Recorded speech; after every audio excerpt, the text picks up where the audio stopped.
drôle. Ta chemise, c'est mieux, non? T'enlèves ton pull. Je prends mon pull. C'est bon, tu kiffes? Silence, on tourne.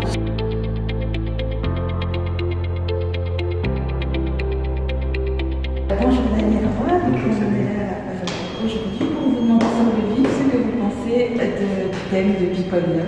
Tout de suite, on entend cerveau et inconscient. Inconscient au cerveau. Alors, deux questions viennent immédiatement. Est-ce que le cerveau a un inconscient? Deuxièmement,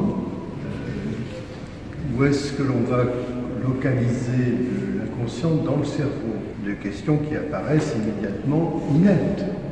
Et de fait, rien qu'à les poser, on entend que inconscient et cerveau n'ont rien en commun. D'accord? Maintenant, il faut encore le prouver. Une chose qui m'a aidé, moi, à saisir ce titre et ce projet de la Journée People, c'est que tout de suite, ça fait apparaître l'inconscient plus moderne que le cerveau. Et que l'étude de l'inconscient est quasiment plus en pointe que l'étude du cerveau, si j'ose dire, sans vouloir dénier l'intérêt des neurosciences et des connaissances nouvelles sur l'encéphale, sur l'organe comme cerveau. Ce qui est radicalement nouveau du côté de l'inconscient, ce que Freud a découvert, que Lacan a déployé, c'est quoi? C'est que l'inconscient, c'est dématérialisé, délocalisé. C'est déjà un concept qui est extrait du corps humain et donc qui fait exister une créature toute nouvelle, une créature qui est faite de quoi? C'est compliqué d'ailleurs de dire de quoi est fait l'inconscient. Revenons à ce que dit Lacan, c'est plus simple, c'est fait de pensée. Reprends Freud, des pensées. Et alors, tout de suite, on se dit, qu'est-ce que c'est que des pensées? De quoi c'est fait? Alors, on a quand même quelques réponses. On va pouvoir mettre face à ce que va être, ce de quoi est fait le cerveau. Qu'est-ce qu'il y a dans l'inconscient? De quoi sont faites ces pensées? Ces pensées, il y a du plus et il y a du moins, je dirais. C'est ça qui est différent peut-être du cerveau. Le plus, c'est qu'il y a des bribes de mots, des signifiants, qui sont quoi, des bribes de mots, de choses entendues, de sons, enfin, c'est fait de ça, la pensée, et ça, c'est fait de ça, c'est fait de quoi aussi? C'est fait aussi de grandes jouissances, c'est-à-dire qui donne la valeur, quelque chose qui donne une valeur à ces bribes de mots. Bon, déjà, c'est la consistance. Mais, au fond, l'inconscient, c'est quand même, ça concerne, ça me concerne, ça me concerne, ça concerne chacun d'entre nous.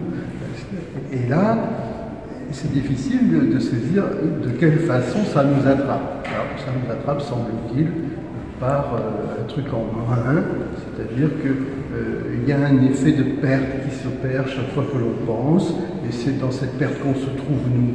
On est pris là-dedans. Freud appelait ça la castration, ça indique ce caractère de perte. Alors, face à ça, le cerveau, lui, son réel est tout autre. Notre réel à nous, psychanalystes, qui avons affaire à l'inconscient, c'est effectivement c'est plus et c'est moins, et comment il s'articule pour chacun. On l'a entendu d'ailleurs tout à l'heure.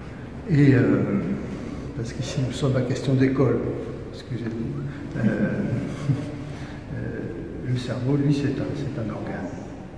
C'est un organe, et cet organe, il fonctionne dans un système plus large, dans des systèmes plus larges, qui ont leurs coordonnées très précises, et que la science médicale, au sens large, a à explorer. Alors ça, c'est l'intérêt, parce que bien sûr que les neurosciences veulent étudier le fonctionnement du cerveau, veulent attraper quelque chose, par exemple, qu'est-ce que serait le flux de la pensée, pour revenir aux pensées. Ce vœu nous paraît, par rapport à ce que j'ai dit de l'inconscient, c'est un vœu destiné à rester un pur vœu. car en effet, je l'ai dit tout à l'heure, la pensée est déjà très externalisée par rapport à l'organe. En revanche, ce système, cet organe et ce système dans lequel est pris le cerveau, lui aussi a un moins. Et ce moins-là, c'est ce que la médecine découvre par le symptôme médical, c'est-à-dire qu'il y a aussi des affections du cerveau, de l'organe, ce qui signifie que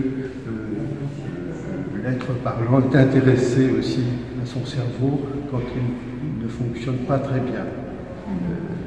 Et c'est une voie qui évidemment indique la responsabilité que chacun a de son corps aussi.